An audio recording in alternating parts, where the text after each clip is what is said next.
اب آپ کہہ سکتے ہیں بھائی یہ علماء کیسے ٹھیکیدار بن گئے کہ بتائیں کہ یہ والا فرقہ جنتی ہے باقی کیا ہے, باقیوں کی کوئی گارنٹی نہیں ہے. تو علماء ٹھیکیدار نہیں تھے, علماء چوکیدار تھے. انہوں نے چوکیداری کی کہ قرآن و سنت کی روشنی میں غلط چیز کو اسلام کی طرف منسوب نہ ہونے دو. انہوں نے دیکھا کہ نبی صلی اللہ علیہ وسلم نے اس بارے میں ہمیں کیا ہدایات دی ہیں کہ جب فرقے اتنے سارے بن جائیں گے کون صحیح ہوگا کون غلط, تو خود پیغمبر ہی سے صحابہ نے پوچھا ہوگا نا. تو ہم اس حدیث پہ دیکھتے ہیں معیار یہ بنایا.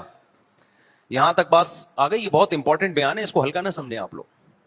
پھینکتا رہتا نا میں یہاں بیٹھ کے, آپ واہ واہ کرتے رہتے, واہ واہ واہ واہ, میرا کوئی فرقہ نہیں ہے, میرا کوئی فرقہ نہیں ہے, میں قرآن حدیث کی بات مانتا ہوں. تو قرآن حدیث کا لیبل تو ہر آدمی لگا رہا ہے.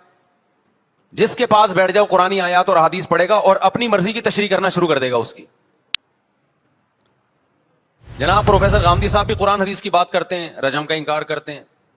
وہ کہتے ہیں کہ کل آپ کا امتحان ہے تو آج رمضان کا روزہ چھوڑ سکتے ہیں. یہ دعویٰ وہ قرآن حدیث کی روشنی میں کرتے ہیں. آئی بات سمجھ میں؟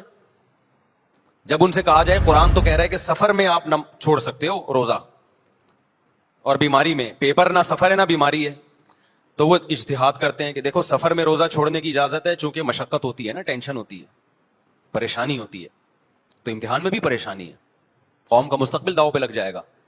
لگا دیا نا قرآن و حدیث کی روشنی میں. پھر ان سے جب سوال پوچھا جائے کہ اچھا جی اگر سفر میں روزہ چھوڑنا ٹینشن کی وجہ سے, ہم تو کہتے ہیں چاروں ائمہ کا اجماع ٹینشن وجہ نہیں ہے, سفر ہی وجہ ہے, چاہے ٹینشن نہ بھی ہو.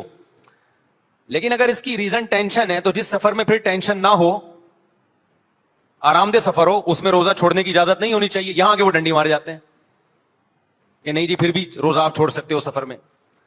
بھائی سفر میں آپ نماز کو مختصر کرو گے, 4 کی 2 پڑھو گے, چاہے ٹینشن ہو یا نہ ہو, تو سفر پہ مدار ہے, ٹینشن پہ نہیں ہے. غامدی صاحب کہتے ہیں ٹینشن پہ مدار ہے, لہذا امتحان میں بھی ٹینشن ہے, چھوڑ دو آپ روزہ. تو بھائی اگر ٹینشن پہ مدار ہے تو سفر میں اگر آپ سہولت سے سفر کر رہے ہو تو پھر 4 کی 2 کی اجازت نہیں ہونی, پھر پوری 4 ہونی چاہیے.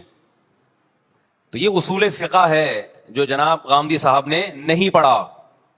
اصول فقہ میں یہ چیزیں پڑھائی جاتی ہیں کہ کون سی دلیل کدھر فٹ کرنے کی ہے تاکہ مغالطہ نہ ہو. یہ علماء پڑھتے ہیں, یہ آج کل جو اسکالرز آ رہے ہیں وہ نہیں پڑھتے, لہذا وہ فیصلہ بھی نہیں کر سکتے کہ قرآن کی کون سی آیت کدھر فٹ ہو سکتی ہے کدھر نہیں ہو سکتی.